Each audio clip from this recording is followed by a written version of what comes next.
ഇന്നൊരു കേക്കിൻ്റെ ഫില്ലിങ് കണ്ടാലോ. അപ്പോൾ കേക്കിനുള്ള സ്പഞ്ചൊക്കെ റെഡിയാക്കി വെച്ചിക്കണേ. സ്പഞ്ചിൻ്റെ നടുഭാഗം ഇങ്ങനെ പൊങ്ങി വന്നിക്കണം. അപ്പോൾ അതൊക്കെ ഒന്ന് കട്ട് ചെയ്ത് കണ്ട് ലെവലാക്കിയാലോ അല്ലേ നമ്മളെ കേക്ക് കാണാൻ ഭംഗി ഉണ്ടാവുള്ളൂ. അപ്പോൾ അതൊക്കെ ഒന്ന് കട്ട് ചെയ്ത് 3 ലെയറാക്കി കണ്ട് കട്ട് ചെയ്തെടുക്കണം. ഇത് സ്പാനിഷ് ഡിലൈറ്റ് പറഞ്ഞ കേക്കിൻ്റെ ഫില്ലിംഗ് ആണ് കേട്ടോ ഞാൻ കാണിക്കുന്നത്. അപ്പോൾ അങ്ങനെ സ്പഞ്ചൊക്കെ 3 ലെയറാക്കി കട്ട് ചെയ്തെടുക്കണം. അങ്ങനെ 3 ലെയറാക്കി കട്ട് ചെയ്ത് നമുക്ക് ഇനി ഐസിങ് ചെയ്തെടുക്കാം. അങ്ങനെ കേക്ക് വെക്കാനുള്ള ബേസ് വെച്ചു. പിന്നെ അതിൻ്റെ മുകളിൽ കുറച്ച് ക്രീം അപ്ലൈ ചെയ്ത് കൊടുത്തു.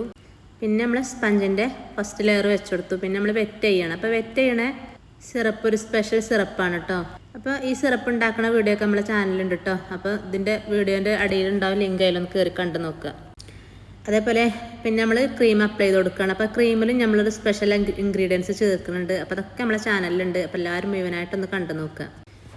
അങ്ങനെ ഫസ്റ്റ് ലെയർ ക്രീമും വെച്ചെടുത്തു. പിന്നെ അതിൻ്റെ മുകളിൽ നമുക്ക് ഇനി മിൽക്ക് മേഡ് ഒഴിച്ചു കൊടുക്കാം. മിൽക്ക് മേഡ് ചേർത്ത് കഴിഞ്ഞിട്ട് പിന്നെ നമ്മൾ ഫില്ലിങ്ങിൽ പ്രളയനാണ് ചേർത്ത് കൊടുക്കുന്നത്. ഫില്ലിങ്ങൊക്കെ പിന്നെ അവനാൻ്റെ ഇഷ്ടത്തിന് കൊടുക്കുക. പിന്നെ ചോക്കോ ചിപ്പും കുറച്ച് ചേർത്ത് കൊടുത്തേക്കണം. പിന്നെ ഫില്ലിങ്ങിന് ലാസ്റ്റ് കുറച്ച് ബൂസ്റ്റ് പൗഡറും ചേർത്ത് കൊടുത്തേക്കണം. അങ്ങനെ ഫസ്റ്റ് ലെയർ കംപ്ലീറ്റ് ആയിട്ടോ. പിന്നെ സെക്കൻഡ് ലെയറും തേർഡ് ലെയറൊക്കെ ഇങ്ങനെ വെച്ച് കൊടുക്കുക.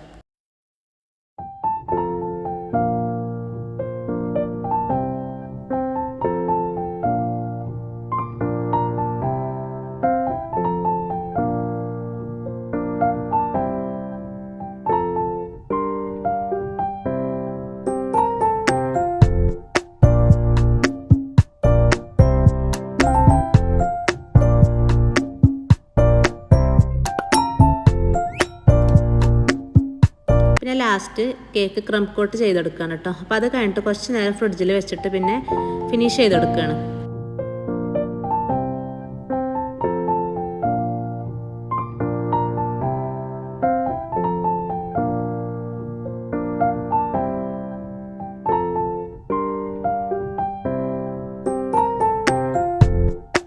പിന്നെ നമ്മളെ സ്ക്വയറിൻ്റെ കേക്ക് റൗണ്ട് കേക്ക് ഫിനിഷ് ചെയ്തണ മാതിരിയല്ല കേട്ടോ, കുറച്ചധികം ടൈം പിടിക്കും. പിന്നെ ഞാനതിനൊരു ചെറിയൊരു ഡിസൈനും കൊടുത്തിക്കണം. ഇനി നമുക്കിത് നന്നായിട്ട് സെറ്റായിട്ട് ഫ്രിഡ്ജിൽ വെച്ചിട്ട് നല്ലോണം തണുത്തിട്ട് വേണം ഗനാശ് ഒഴിച്ചു കൊടുക്കാൻ. പിന്നെ അതിൻ്റെ മുകളിൽ നമുക്ക് ഇഷ്ടമുള്ള വർക്കൊക്കെ ചെയ്ത് കൊടുക്കുക. അപ്പോൾ നമ്മളെ ഇന്നത്തെ സ്പാനിഷ് ഡിലൈറ്റിൻ്റെ കേക്ക് എല്ലാവർക്കും ഇഷ്ടമായി എന്ന് വിചാരിക്കുകയാണ്. അപ്പോൾ ഇതിൻ്റെ ഫുൾ വീഡിയോ നമ്മളെ ചാനലുണ്ട്. അപ്പോൾ മുഴുവനായിട്ടൊന്ന് കണ്ടു നോക്കുക.